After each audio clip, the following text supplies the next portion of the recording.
Thanks to everyone who have subscribed. If you have not, please do. And thanks for coming out here. I really appreciate you. Buhari no longer pretends about running a northern government. Oh, how true is that? Very true. 300% true. You see, hello everyone, a very warm big thank you to you. Please don't forget to give us a thumbs up and to subscribe if this is your first time. Buhari is no longer pretending about it. Maybe initially he was trying to please you, but now, trust me, he doesn't care. That's if there is anybody there really leading or ruling this country. He doesn't really care what's going on right now. Buhari, when he came in, started gradually removing key people from other religion from those positions and putting the people from a particular region, in this case, putting northerners in position. A government is not run by that. It's not run like that. It will lead to nepotism where whatever you do, nobody can question it or say you have not done well. So Buhari actually has left through federalism where, it's a democracy. People are represented from all over to make it proper and, a proper government. Actually, the guy is not even bothered. Trust me, he's not even bothered. What he wants now is that he wants the North to rule. Before he pretends about it, but as we speak, he can't be bothered. He's not pretending about it one bit. Let's get straight into the news and get all the details. Buhari no longer pretends about running northern government in Nigeria.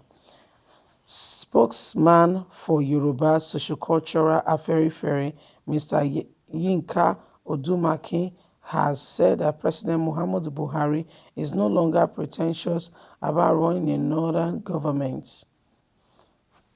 Odumaki, who took exception to the president sending key officers of his government to a meeting of northern governors in Kaduna on Monday, during which they called for regulation of social media, said the recommendation of the meeting was provocative, as according to him, it is unacceptable to sit at a sectional meeting and decide on the whole country.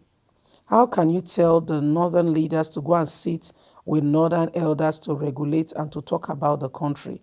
Nobody from the south to represent the interest of the south so they can have a balanced discussion. You are sectionizing the country and you call the north to meet with the north to discuss this issue. It shows what is really in your heart. It is provocating.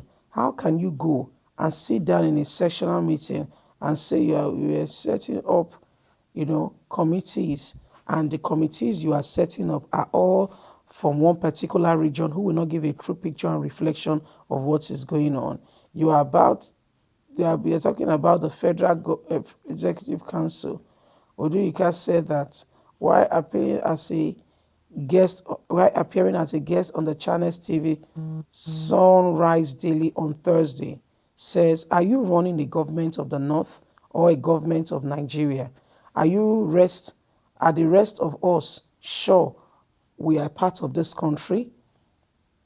If you are treating us as fellow Nigerians, you don't do that. You say that, but you don't mean that.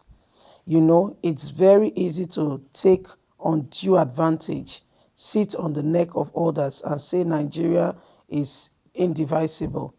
But the moment things are not going your way, you say, oh, let us work together, making all kinds of proclamation statements which can be used even against you. You know very easily to take undue advantage, sit on the neck of others, say Nigeria is indivisible.